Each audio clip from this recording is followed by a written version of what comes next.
নমস্কার বন্ধুরা, তিথিস কিচেনে আপনাদের সবাইকে স্বাগত।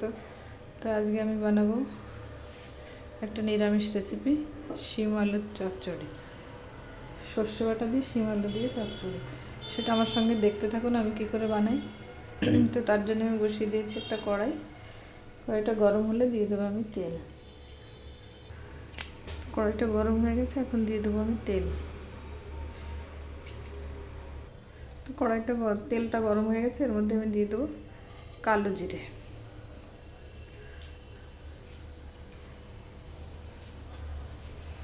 এবার আমি এখানে সবজিটা কেটে রেখেছিলাম, আলু শিম কেটে ধুয়ে রেখেছি,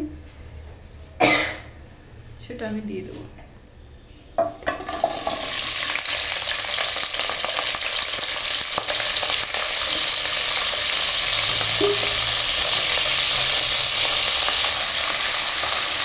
এবার দিয়ে দেবো লবণ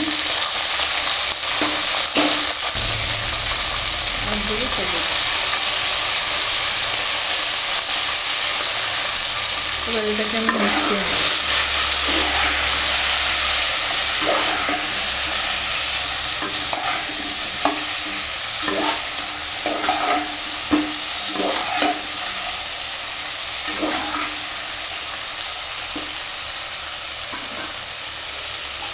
এবার এটাকে ঢাকা দিয়ে দেবো।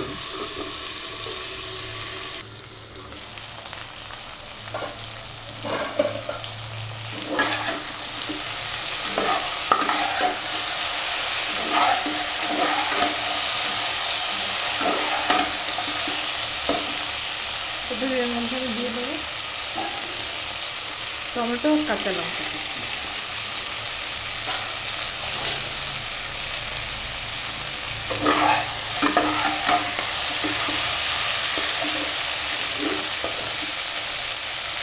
আর একটু ঢাকা দিয়ে দেবো।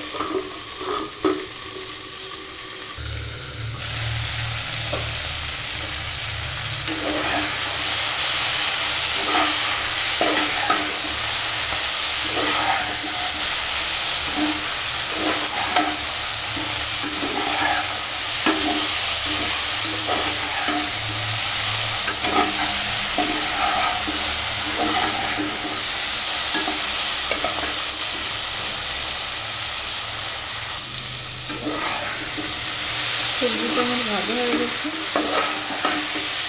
তো এখন আমি এর সঙ্গে মেশাবো জল। দেখো সবজিটা কত সুন্দর ভাজা হয়ে গেছে।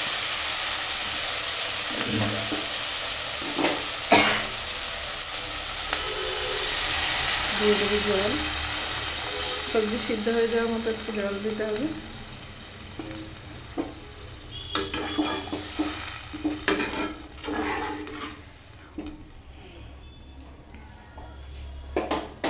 আবারও আমি এটাকে ঢেকে দেবো।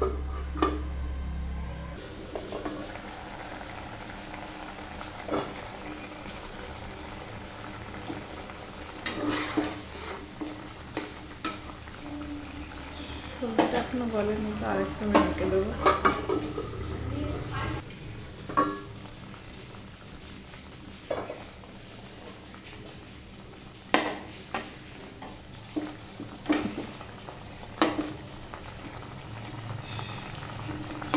সবজিটা সিদ্ধ হয়ে গেছে, তো আমি এখন দিয়ে দেবো সর্ষে বাটা। সর্ষে বেটে ইউজ করা যায়, আর আমি এখানে 2 চামচ সর্ষে পাউডার নিয়ে নিয়েছি, সেটাই গুলে দিয়ে দিচ্ছি।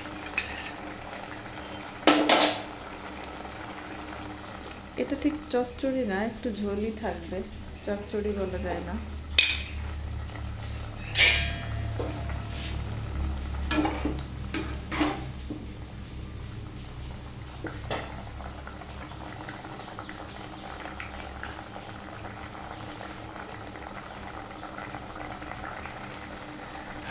দেখো বন্ধুরা, তরকারিটা হয়ে এসেছে। এবার আমি দিয়ে দেবো উপর থেকে ধনেপাতা।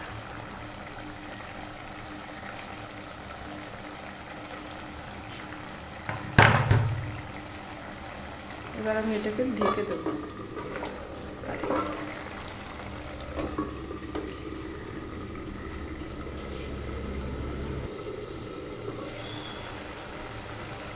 তো দেখো বন্ধুরা, আমার রেসিপিটা কমপ্লিট। আলু শিম দিয়ে সর্ষে বাটা দিয়ে নিরামিষ দিনের রেসিপি। তো দেখা হচ্ছে আপনাদের সঙ্গে অন্য একটা নতুন রেসিপিতে। ততক্ষণ পর্যন্ত আপনারা ভালো থাকবেন, সুস্থ থাকবেন, আর আমার রেসিপিটা ভালো লাগলে একটা লাইক কমেন্ট করবেন। ধন্যবাদ।